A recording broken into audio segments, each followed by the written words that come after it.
주께 피하는 모든 사람은 다 기뻐하며 주의 보호로 말미암아 영원히 기뻐 외치고 주의 이름을 사랑하는 자들은 주를 즐거워하리이다. 아멘. 우리의 모든 마음속 깊은 어둠까지 아시는 주님, 그리고 그 어둠을 기쁨으로 바꾸어 주시는 주님을 찬양합니다. 오늘 우리가 주님이 주신 말씀으로 기쁨을 재발견하며 우리 안에 어둠이 회복되기를 간절히 원합니다. 이 시간 가운데 전하는 자 듣는 자 모두 성령의 도우심으로 기쁨의 재발견을 경험하는 시간 되게 하시고 우리를 향한 하나님의 마음을 깨달아 주님이 준비하신 기쁨의 우물을 발견하는 시간 되게 하여 주시옵소서. 감사드리며 예수 이름으로 기도합니다. 아멘. 오늘 함께 나눌 말씀은 잠언 4장 23절의 말씀입니다. 잠언 4장 23절의 말씀인데요. 한 절이기 때문에 같이 합독하도록 하겠습니다. 같이 함께 읽도록 하겠습니다. 시작. 모든 지킬 만한 것 중에 더욱 내 마음을 지키라. 생명의 근원이 이에서 남이니라. 아멘. 오늘 수요 기도회에 오신 모든 아름다운 성도 여러분들을 환영하고 축복합니다. 오늘 기뻐하라 네 번째 시간인데요. 오늘 말씀을 통해서 우리가 기쁨을 재발견하고 하나님이 주시는 참 기쁨을 누리는 시간이시기를 간절히 축복합니다. 제 딸 아이의 이야기를 한번 해보고자 하는데요. 제 딸은 지금 3살입니다. 그래서 제 딸을 아시는 분들은 딸을 볼 때마다 너무 예쁘다고, 너무 예뻐서 이때가 효도를 할 때라고, 4살 넘어가면 효도를 안 하니까 평생 가야 이때 효도를 할 때니까 많이 누리라고 많이 말씀하십니다. 행동 하나하나 말 하나하나가 되게 예쁘거든요. 그러다 보니까 이 아이가 아플 때가 되면 참 더 마음이 아픕니다. 막 울 때, 아플 때 참 마음이 아픈데 어느 날 갑자기 이 아이가 손목을 잡고 막 우는 겁니다. 막 우는 거예요. 막 거의 막 자지러지게 우는 거예요. 그래서 병원을 데려갔더니 그러니까 팔꿈치가 빠졌던 겁니다. 팔꿈치가 빠져서 이제 팔을 다 끼고 돌아왔는데 이게 한번 팔꿈치가 빠지면 또 자주 빠지지 않습니까? 그래서 이제 그런 상황이 있는데 최근에 또 빠진 겁니다. 이제 딱 아는 거죠. 여기를 자꾸 울면 아 팔꿈치가 빠졌구나. 이게 밤 늦은 시간이었는데 이제 손목을 잡고 우는데 이 아이가 웃긴 건 병원 가는 길에 저한테 소리 지르면서 빨리 밴드 붙이라고, 빨리 손목에 빨리 밴드 붙이라고 막 소리 지르면서 우는 겁니다. 웃기지 않습니까? 팔꿈치가 빠졌는데 손목에 밴드를 붙이라고 하니까. 그래서 우선은 조용히 해야겠다 싶어가지고 손목에다가 밴드를 붙여줬어요. 어떻게 했을까요? 아프냐고 했을 때 안 아프다고, 자기 이제 안 아프다고 얘기를 하는 겁니다. 그래서 그렇게 잠잠하게 병원을 갔더니 팔꿈치가 빠져 있을까요? 껴져 있었을까요? 빠져 있었죠. 빠져 있음에도 불구하고 밴드가 이쪽에 붙여 있으니까 이 아이는 안 아프다고 믿고 있었던 겁니다.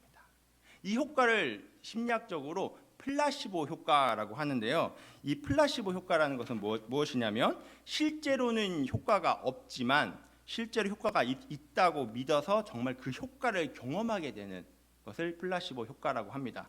그러면 실제로 의료계에서도 현재 일어나는 일이고 설명은 못하지만 뭐 암 환자라든가 불치병에 걸리신 분들이 종종 경험하는 현상이기도 합니다. 그럼 플라시보 효과와 그 반대되는 효과, 이게 뭐냐면 노시보 효과라고 하는데요. 노시보 효과는 원래는 무해하지만 유해하다고 생각하는 선입견과 믿음 때문에 실제로 유해한 증상이 나타나는 현상을 노시보 효과라고 합니다. KBS 다큐멘터리 마음이라는 곳에서 실험을 했어요. 이게 뭐냐면 다이어트 우유를 개발했다고 하는 겁니다. 그래서 시음을 하고 한번 실험해 보겠다고 실험자들을 모집을 했어요. 그래서 이분들에게 이제 신선한 우유를 제공을 하고 그분들 중에 몇 분, 소수 분들에게 이 주최 측에서 모셔가지고 적당한 때에 우리가 원하는 반응을 해달라라고 얘기를 했습니다. 이분들이 그래서 이제 신선한 우유를 다 마셨어요. 실험자들이 마시고 나서 반응을 물어봤어요. 그랬더니 뭐라고 그랬을까요? 살 빠지는 것 같다고, 너무 뭔가 좋다고, 뭔가 이게 가벼운 것 같다고. 근데 그냥 일반 우유거든요. 근데 이제 이렇게 다이어트 우유라고 말하고 줬더니 마시니까 맛이 좀 다르다고 말을 한 겁니다. 그때 주최 측에서 섭외된 분에게 반응을 이야기했어요. 반응을 주라고 이야기를 한 겁니다. 맛이 이상하다고 얘기하라고. 그래서 이 섭외된 분이 맛이 이상합니다 라고 얘기를 한 거예요. 모두가 다 있는 곳에서 맛이 이상하다고 한 다음에 주최 측에서는 잠시만요 이렇게 하면서 뭔가 지금 잠시만요, 착오가 있는 것 같습니다라고 뭔가 이제 당황스러운 분위기를 조성을 한 거예요. 그리고 나서 잠시 후에 됐습니다 하고 나서 이제 다시 얘기합니다. 다시 한번 드셔보시겠어요? 하고 나서 마셔봤더니 이분들의 반응이 어땠을까요? 맛이 이상하다고. 좀 맛이 이상한데요? 라고 이제 반응을 하는 겁니다.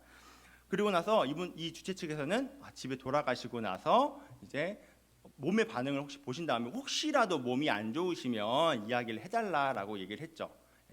딱 하루 만에 연락이 왔습니다.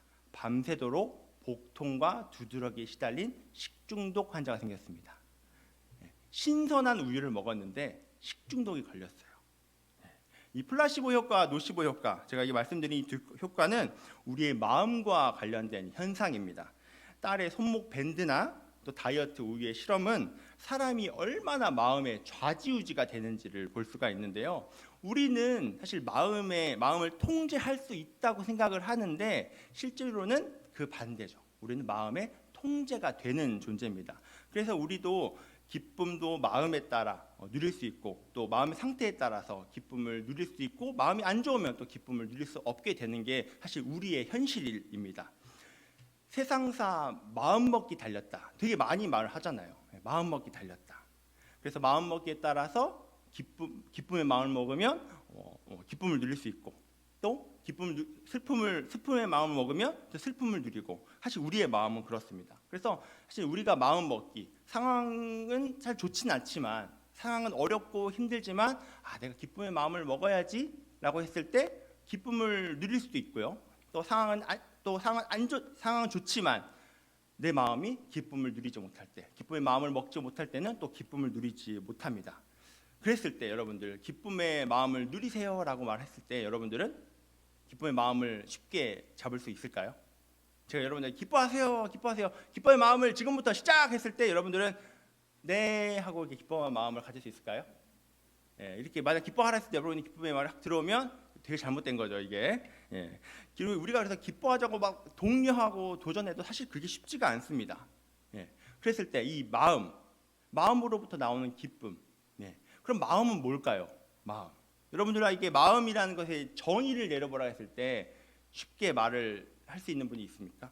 마음이라고 해서 되게 모호하고 뭔가 마음은 있는데 마음이라고 표현하기가 참 애매한 참 그런 것 같습니다. 그렇다면 마음이 없는 사람이 있을까요? 마음이 없는 사람?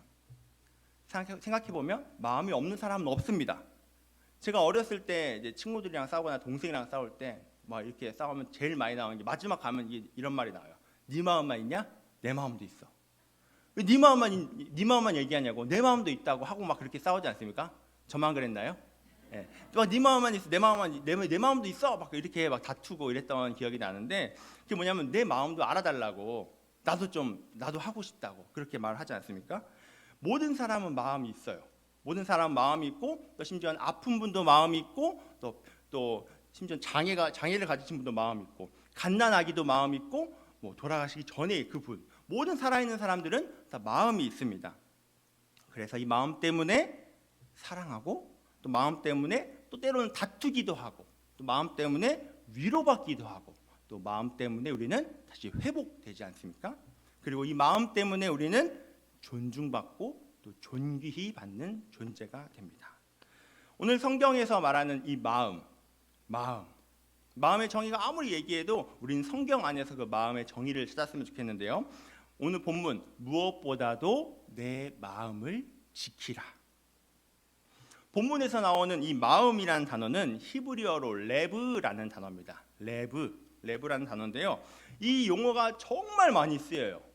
얼마나 많이 쓰이냐면 이 마음이라는 단어의 의미로 속사람이라는 의미도 쓰이고요. 정신, 뜻, 감정, 이해라는 등 정말 많은 의미가 사용됩니다. 신구약을 합해서 이 마음이라는 이 들어가 있는 구절이 200구절 정도가 됩니다. 그러니까 정말 많이 사용을 한다는 거죠.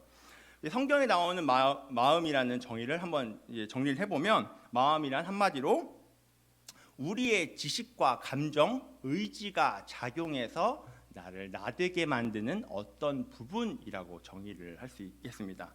재미있는 것은 성경에서 마음이 없는 것, 그러니까 지식과 지혜 없는 자들을 마음이 없는 자들로 표현합니다.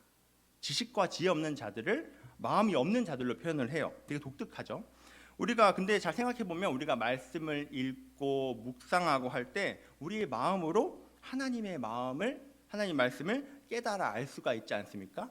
그리고 하나님 말씀을 읽으면서 우리 마음으로 아는 그런 지식의 습득을 경험할 수가 있습니다. 그래서 마음은 배우고 아는 역할의 기능을 할 수가 있는 거죠. 그리고 우리가 잘 알다시피 마음은 감정을 의미하기도 하죠. 그래서 나 마음이 상했다. 마음이 뭔가 이제 감정적으로 상처받고 힘들었을 때 나 마음이 상했어. 이렇게 좀 표현하지 않습니까? 그리고 마음은 결단이나 의지를 의미하기도 합니다. 시편 57편 7절에 뭐라고 나오냐면 내 마음이 확정되었고 확정되었사오니 내가 찬송하리이다 라고 나옵니다. 내가 하나님을 찬양하겠다는 그 의지와 결단이 묻어나와 있는 거죠.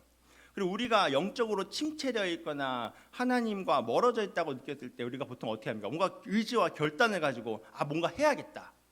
이때 안 하면 안 되겠다. 이때 해야 돼 라고 결단을 가지 않습니까? 그래서 신앙의 훈련을 받는다거나 뭔가 기도원을 가신다거나 뭔가를 하는데 지금 우리 교회에서 진행되는 신앙의 훈련들, 그렇죠? 신앙 강좌들 여러분들 중에 결단을 가지고 하신 분들도 있지 않습니까? 그래서 이 결단을 가지고 가시는 경주하시는 모든 분들에게 응원을 합니다. 여러분들 끝까지 이 경주를 마치도록 정말 축복합니다. 제가 강의하시는 그 목사님이나 강도사님의 이야기를 들어보니까 되게 즐겁게 하신다고 하시더라고요. 그래서 이 시간 가운데 신앙의 훈련, 내가 의지와 결단을 가지고 신앙 훈련에 임했으니 그 끝까지 경주를 완주하시기를 축복합니다. 우리가 마음의 결단으로 이제 믿음의 경주를 하지만 또 반대로 우리는 이 마음을 잘 지키지 못해서 또 믿음이 흔들리고 또 어렵기도 합니다. 앞서 플라시보 효과나 노시보 효과를 통해서 보았듯이 우리의 마음은 우리가 어떻게 스스로 할 수가 없어요. 우리는 우리가 마음에 어떻게 할 수 있는 것 같지만 우리는 그 마음에 통제되고 휘둘리게 됩니다. 그래서 우리는 자포자기 할 때 마음 가는 대로 갈래. 난 우리 마음 가는 대로 간다라고도 말을 하죠. 그냥 마음이 가는 대로 그냥 가겠다고. 좀 이렇게 조금 자기를 놔버리는 경우도 있습니다. 우리의 마음은 어디로 향할까요?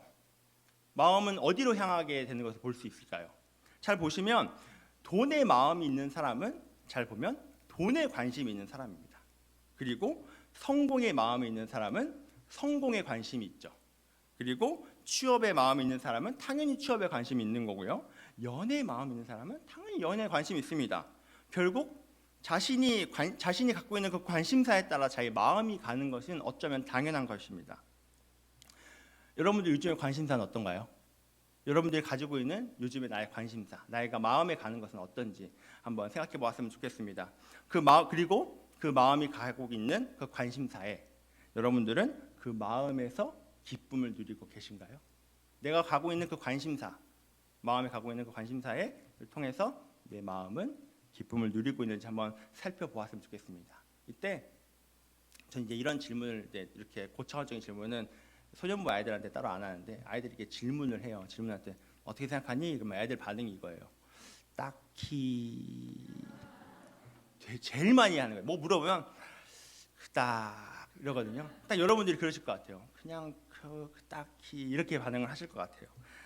그렇다면 우리가 왜 이러한 상황에서 여러 가지 관심사나 이렇게 마음이 가는 것들이 막 했을 때 그런 곳에서 우리는 왜 기쁨을 누리지 못하고 우리 마음에서는 왜 기쁨을 누리지 못할까요? 우리의 마음 속에서 기쁨을 잃어버린 이유. 그 첫 번째로는 기쁨의 우물을 파는 사람을 잃어버렸기 때문입니다. 기쁨의 우물을 파는 사람을 잃어버렸어요. 우물을 파야 되는데 우물을 팔 사람이 없는 겁니다. 나 자신에 대한 부정적 인식, 마음속에 기쁨을 잃어버리게 한 거예요.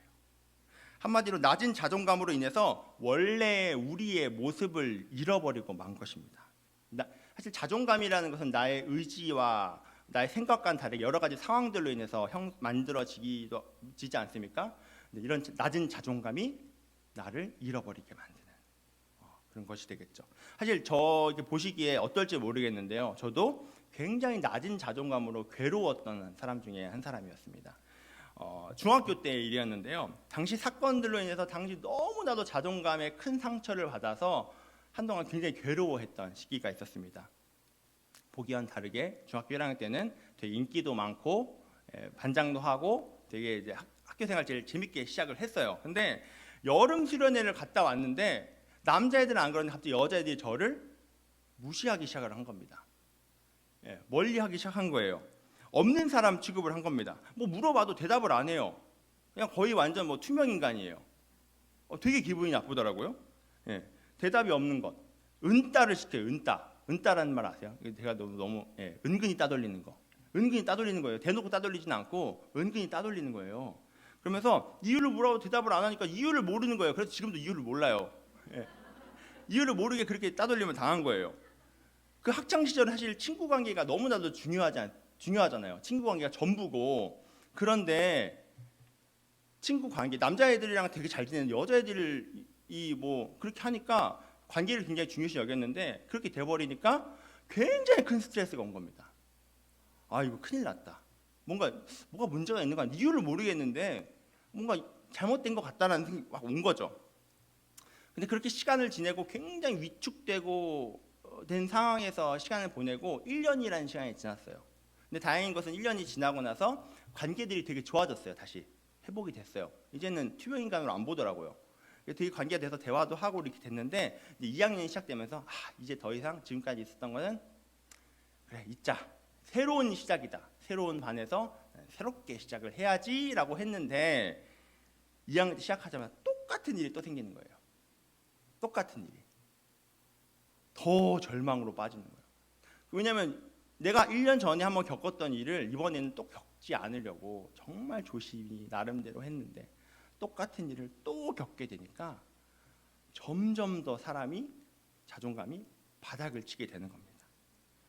그러다 보니까 똑같은 일을 2번이나 겪게 되니까 존재감이 위축이 되고 부정적인 생각이 가득하게 되고 또 수동적인 사람이 되고 해서 내가 뭐 이전에는 제가 먼저 다가갔던 관계였는데 누가 와도 의심하고 거리를 두고 뭔가 생각을 하게 되고 거리를 두는 전형적으로 자존감이 낮은 아이의 모습으로 제가 행동을 하고 있더라고요. 그래서 참 그때는 막 많이 울었어요. 사실은 누구한테 그렇게 우는 모습 보이고 싶지 않잖아요. 그래서 남몰래 많이 울었어요. 그래서 남몰래 울다가 들키면 얘 왜 이러나 싶을 정도로 되게 많이 울었던 기억이 납니다. 나 자신에 대한 부정적인 감정이 내가 기쁨을 발견하게 하지 못하는, 나를 잃어버리게 된 거죠. 기쁨을 누려야 할 사람을 잃어버리게 된 거예요. 기쁨 앞에서 무기력하게 무너져 버린 겁니다. 사실 여러 가지 상황들이나 그 당시 상황들 기뻐할 만한 상황이 되게 많았어요. 여건들이 상황들이나 기뻐할 상황들은 되게 많았음에도 불구하고 저는 낮은 자존감으로 인해서 넌 안 돼, 넌 할 수 없어, 너까지 있게 라고 제가 제 자신에게 막 이렇게 얘기를 하고 있더라고요. 기쁨의 우물을 파야 되는데 우물 팔 사람이 사라져 버렸어요. 잃어버린 거예요, 나 자신을. 근데 이렇게 자기가 상처를 받고 힘들었던 그런 나의 자존감이 낮아졌던 그런 사건도 있지만 우리 사회적으로도 좀 이렇게 자존감을 낮게 하는 일들이 또 있지 않았습니까? 남아선호 사상. 대표적으로 남아선호 사상이 좀 그런 거겠죠. 저희 어머니 친구 중에 성함이 후자예요. 후자, 후남. 이 의미가 뭐냐면 여쭤봤더니 후가 뒤후고 남이 남자남, 자는 남자 자자. 그러니까 뭐냐면 딸을 낳는데 아들을 너무 원했던 거죠. 그러니까 그 뒤에는 아들을 낳아라는 의미로 딸에게 이름을 후자라고 이름을 짓는 거예요. 후남이라고. 천하보다 귀한 영혼한테 아직 태어나지도 않은 아이의 이름을 그렇게 나라고 한다는 게 너무 안타까운 일 아닙니까? 과거에 참 이런 일들이 많이 있었던 것 같아요. 너무 많은 일들이 있었고 그 아픔이 있고 그런 분들이 참 많이 있을 거라 생각이 듭니다. 그래서 편애는 사실 자존감을 낮아지게 하는 그런 원인이 되기도 하죠. 무너져버린 자존감, 자신의 존재에 대한 잃어버린 자신감과 용기는 우물을 팔 수 있는 그 능력조차 사라지게 만들어버립니다. 나는 할 수 없어? 내가 어떻게 그걸 해? 나 같은 것이? 같은 그런 부정적인 인식이 기쁨이 당장 내 앞에 있어도 기쁨을 바라보지 못하는, 기쁨을 누리지 못하는 사람이 되어버리고 만 것이죠.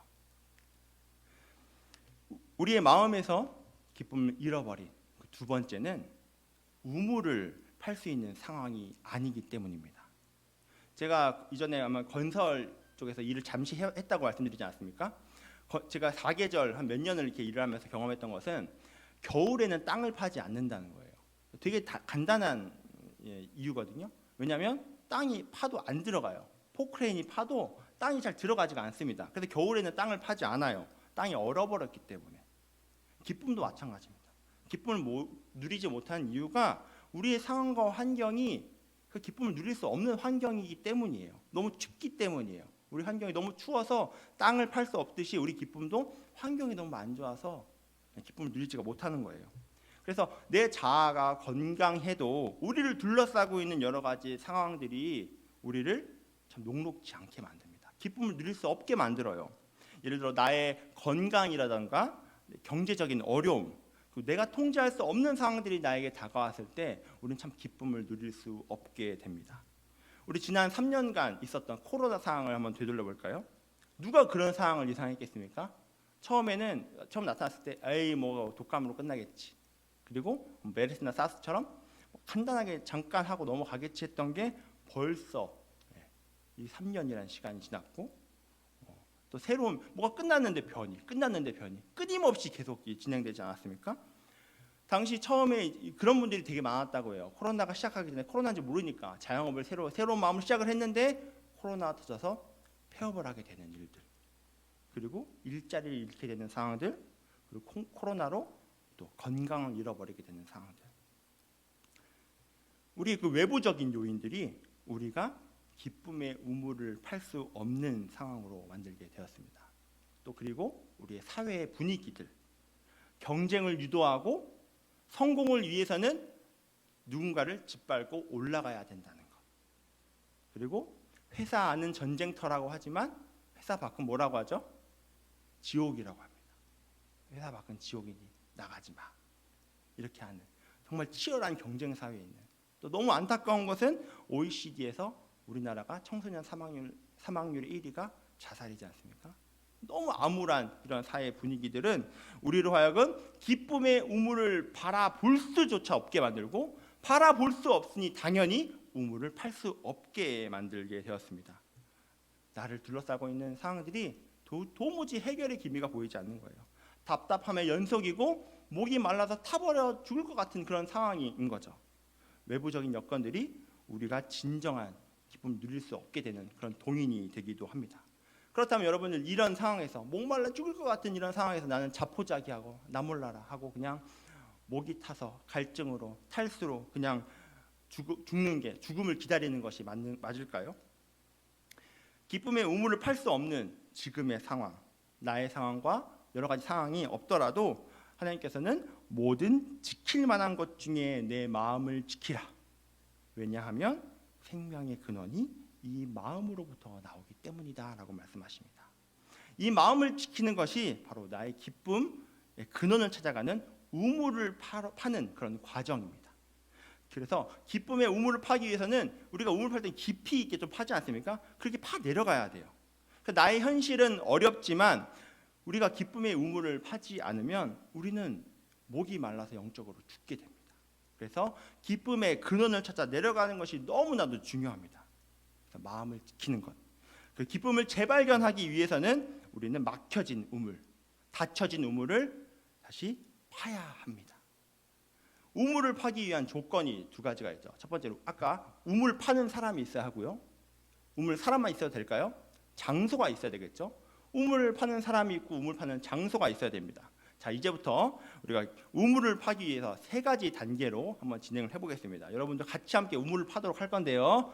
준비물 필요 없습니다. 빈손으로 같이 함께 이제 시작하도록 하겠습니다. 우리 기쁨의 우물 파기, 그 첫 번째로는 우물 파는 사람을 재발견해야 합니다. 우물 파는 사람을 발견을 해야 돼요. 하나님께서는 이미 우리에게 우물 팔 수 있는 능력을 주셨습니다. 우리가 여러 가지 상황과 여건이 아직 우리의 능력을 깨닫지 못했을 뿐이지 하나님께서는 이미 우리에게 능력을 주셨어요. 타인의 평가로 타인이 우리에게 너는 우물을 팔 자격이 없어, 너는 우물 팔 수 없어, 넌 아니야 이렇게 평가하더라도 우리는 평가를 할 때 우리는 사실 그 사람들의 이야기에 너무나도 귀를 기울여요. 아, 내가 진짜 그런가? 아, 맞아, 나 그런 것 같아. 너무 귀를 기울여요. 정작 하나님께서 우리를 어떻게 바라보시고 우리를 어떻게 여기시는지는 생각하지 않아요. 사람들의 이야기를 더 듣는다고요. 그래서 우리는 타인의 이야기에 귀를 기울이는 것이 아니라 하나님이 우리에게 어떠한 이야기를 하시는지 더 귀를 기울여야 합니다. 우리에게 어떤 사람들이 너 그것도 못해? 왜 그거밖에 안 돼? 너 안 되겠어. 너 말고 다른 사람 해야겠어. 라고 그런 이야기에 더 귀를 기울이는 것이 아니라 내가 너로 말미암아 기쁨을 이기지 못한단다. 너를 잠잠히 사랑하고 너 때문에 내가 기쁨의 노래를 부른단다라는 우리를 향한 하나님의 고백에 더 귀를 기울여야 하지 않을까요? 제가 소년부의 설교 때 했던 방법인데요. 스바냐 3장 17절을 함께 같이 읽도록 할 건데요. 여기서 너라는 단어에 자신의 이름을 넣고 한번 읽었으면 좋겠어요. 한번 띄워주셨으면 좋겠는데요. 땡땡이잖아요. 여기에 자신의 이름을 넣고 한번 말씀을 같이 읽었으면 좋겠습니다. 시작. 요한이의 하나님 여호와가 요한이 가운데 계시니 그는 구원을 베푸실 전능자이시라. 그가 요한이로 말미암아 기쁨을 이기지 못하시며 요한이를 잠잠히 사랑하시며 요한이로 말미암아 즐거이 부르며 기뻐하시리라. 아멘. 하나님이 이루신다고요. 하나님이 여러분들 각자를 바라보시면서 너도 할 수 있어. 너도 할 수 있어. 요한이 너는 그 이상도 할 수 있어. 이렇게 격려해 주신다고요. 내가 너를 얼마나 사랑하는데 왜 그렇게 다른 사람들의 이야기를 듣는 거야? 사람들은 너의 진면목을 아직 보지 못했어. 근데 나는 너를 알지 않니? 너는 내 형상을 따라 만든 내 아들, 내 딸이야 라고 말씀을 해주시는 거예요. 내가 너를 얼마나 사랑하면 나 하나밖에 없는 아들을 보내서 너를 구원했겠니? 너를 살렸겠니? 제발 너가 어떤 존재인지를 알았으면 좋겠구나 라고 말씀을 하고 계시는 겁니다. 시편 16편 3절에는요 이렇게 말씀을 하고 있어요. 땅에 있는 성도들은 존귀한 자들이니 나의 모든 즐거움이 그들에게 있도다. 하나님의 존귀한 RMB교회 성도님들, 이미 여러분들은 하나님의 모든 즐거움을 지니고 계십니다. 믿으십니까? 네. 하나님의 약속과 사랑을 여러분들 마음속 깊이 담아서 그 어떠한 것으로도 그것을 꺼낼 수 없는 여러분들이 되시기를 간절히 축복합니다. 과거에 저의 학창 시절이 저의 발목을 잡지 않는 이유는 제가 그 친구들의 이야기에 귀 기울이지 않고 하나님이 나를 사랑하신다, 나를 어떻게 보시는 거에 더 집중을 했기 때문입니다. 여전히 그 이유는 알지 못하지만 전 이유가 궁금하지 않습니다. 왜냐하면 그 친구들은 저를 잘못 봤기 때문에. 하나님이 나를 어떻게 보시는지가 더 중요하지 그 아이들이 나를 어떻게 보는지는 중요하지가 않아요. 그 친구들이 저한테 뭐라고 한들 그것은 그저 바람에 나는 겨와 같습니다. 내가 하나님의 그 말씀에 더 귀 기울이는 것, 이것이 나를 회복하고 찾아가는 과정이겠죠. 이제 우리는 기쁨의 우물을 파는 사람을 발견했습니다. 하나님은 이미 우리에게 그 우물 팔 수 있는 능력을 주셨어요. 이제 본격적으로 우리 같이 함께 우물을 파도록 할 겁니다. 자, 이제 어디로 가야 될까요? 우물 파기 위해서는 어디로 가야 될까요? 아무도 우물 파신 적은 없지만 우물 어디로 가야 될까요? 우물 파야 되는 장소로 가야 되겠죠. 자, 두 번째는 우물 파기 위해서는 우물을 팔 정확한 장소를 알아야 된다는 겁니다. 우물을 팔 때 중요한 것은 이곳저곳 아무 곳을 판다고 해서 물이 나오는 게 아니에요.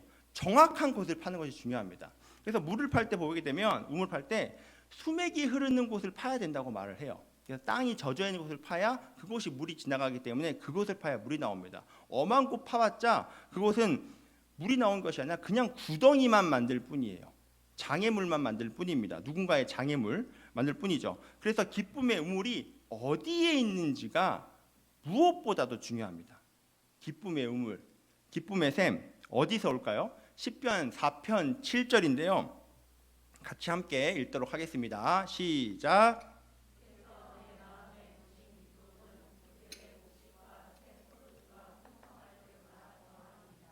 아멘.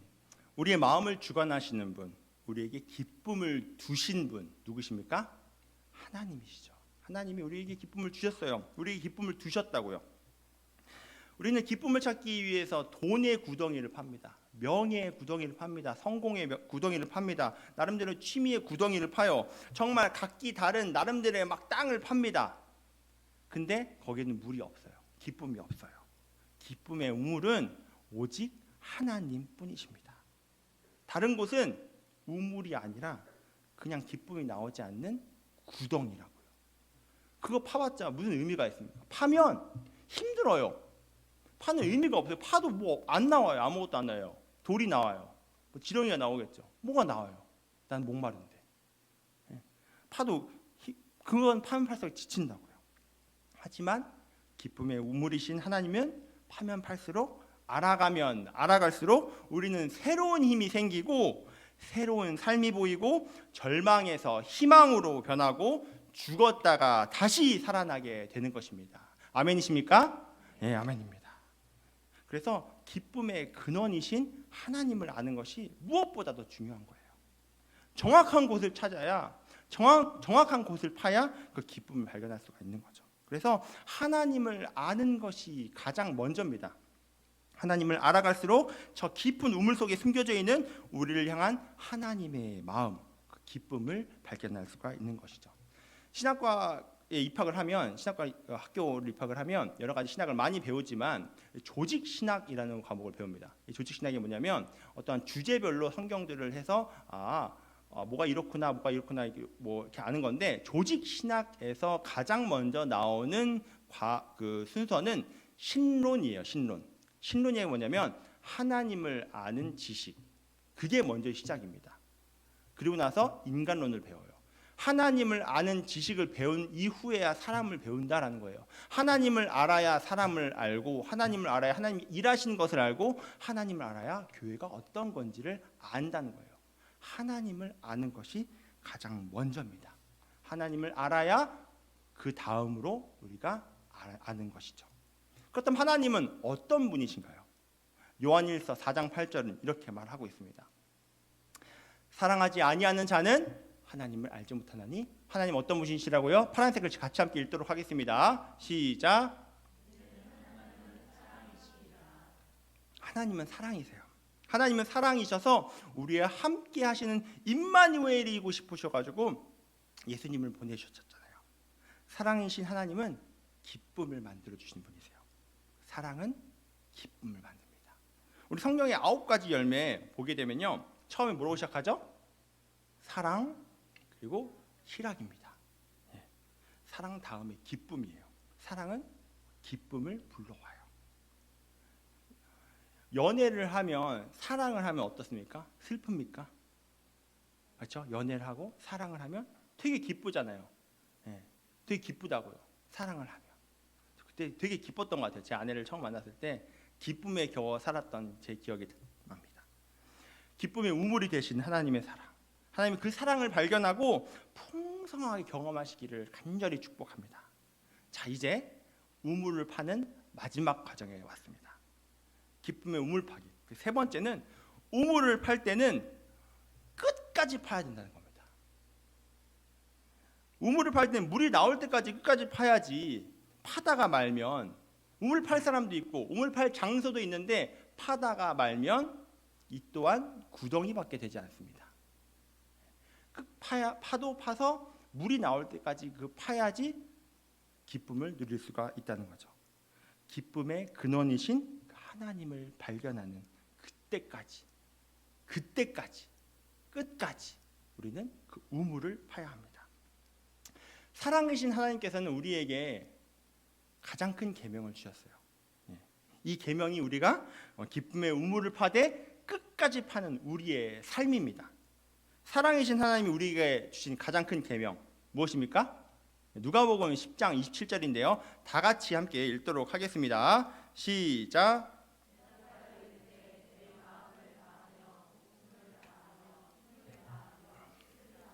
주 너희 하나님을 사랑하고 또한 내 이웃을 내 자신과 같이 사랑하라 하였나이다. 아멘. 기쁨의 우물을 파는 것이 하나님을 사랑하는 것이고 기쁨의 우물을 파는 것이 이웃을 사랑하는 겁니다. 하나님을 사랑하고 이웃을 사랑하는 것이 우리가 진정한 기쁨으로 나아가는 우물 파기입니다. 나의 온 마음으로 사랑하는 것, 나의 지식과 감정 그리고 의지를 작용하여 내가 하나님을 사랑하는 것. 사랑은 너는 내 앞에서 완전하라 라고 말씀하셨던 그 하나님을 닮아가는 것입니다. 하루하루 그 완전하신 하나님을 닮아가는 것, 이것이 진짜 하나님을 사랑하는 방법이죠. 우리는 때때로 실패하고 다시 의지를 갖고 시작해도 실패하고 또 실패하고, 그리고 실패하는 게 당연합니다. 우리가 어떻게 완전해져요? 그런데 그런 과정, 매일매일 1분 1초 그런 시간 가운데서 우리가 마음을 다해서 하나님 닮아가고자 하는 그 사랑이 우리의 찐 사랑인 겁니다. 우리의 찐 사랑이라고요. 인간 관계에서도 사랑은 지식과 감정으로 시작이 돼서 결국 그 사랑은 의지와 결단으로 됩니다. 그래서 감정이 식더라도 내가 사랑하고자 하는 그 의지와 결단이 그 사랑하는 사람과의 관계가 조금 소원해지더라도 서로가 서로를 붙드는 힘이 되는 거죠. 그 사랑은 의지와 결단이 너무나도 중요합니다. 우리가 지식으로 감정으로 하나님을 사랑하더라도 결국 그 사랑은 무엇보다도 우리가 그 의지를 가지고 우리가 우리의 마지막 날까지, 우리의 삶의 그 마지막 날까지 예수님 닮아가고자 하는 그 모습이 우리가 진정 하나님께 드리는 사랑의 표현입니다. 아멘이십니까? 네, 아멘입니다. 그리고 하나님을 사랑하는 것, 내가 마음을 다해서 하나님을 사랑하는 것 동시에 우리는 이웃을 사랑해야겠죠. 우리는 균형 있게 또 우물을 파야 됩니다. 성경에서 우물 파기의 달인이 있습니다. 우물 파기의 달인이 있어요. 누굴까요?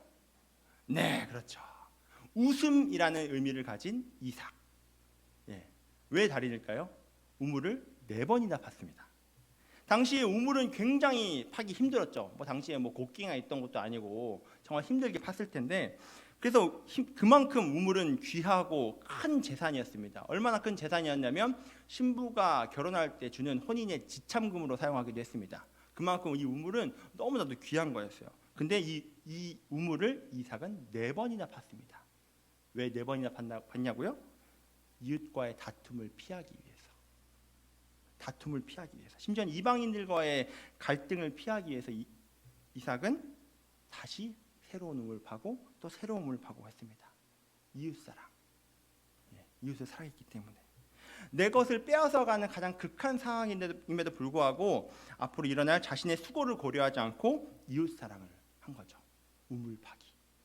그리고 진정한 이웃사랑의 모범이신 분, 예수님이시잖아요.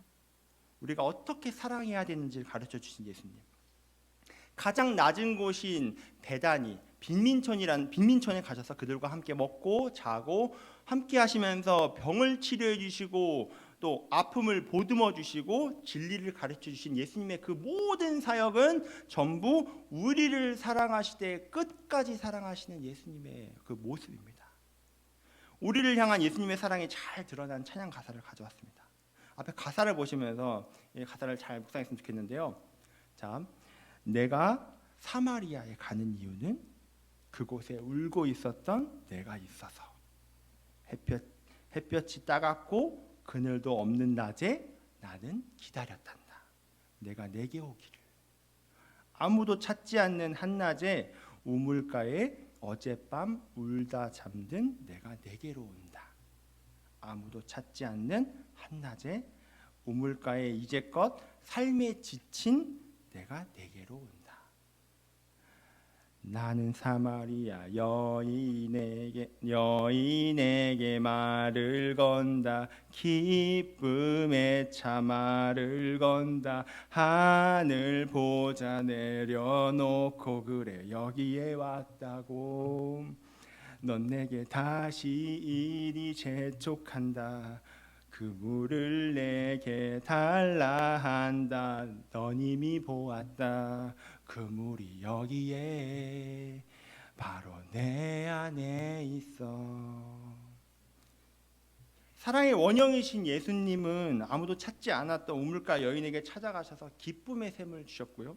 그리고 또 다른 사마리아 여인인 우리에게 사랑하실 때 끝까지 사랑하셔서 그 기쁨의 샘을 주셨습니다. 예수님께서 우리에게 행하신 사랑을 보면서 우리는 우리 옆에, 우리 앞에, 우리 뒤에 있는 사람을 사랑할 수가 있는 거죠. 그런 이웃들을 사랑할 수가 있는 것입니다. 자, 말씀을 마무리하도록 하겠습니다. 여러분들 저와 함께 기쁨의 우물 잘 파셨나요? 어떠셨나요? 힘드셨나요? 힘들지 않으셨죠? 하나님께서는 우리가 기쁨의 우물을 찾아서 파기를 너무나도 원하십니다. 그 무엇보다도 내 마음을 지키라. 생명이 근원이 이에서 남이니라. 모든 지킬 만한 것 중에 더욱 내 마음을 지키라. 생명의 근원이 이에서 남이니라. 우리는 통상적으로 기쁨이 밖에서 들어온다고 생각을 해요.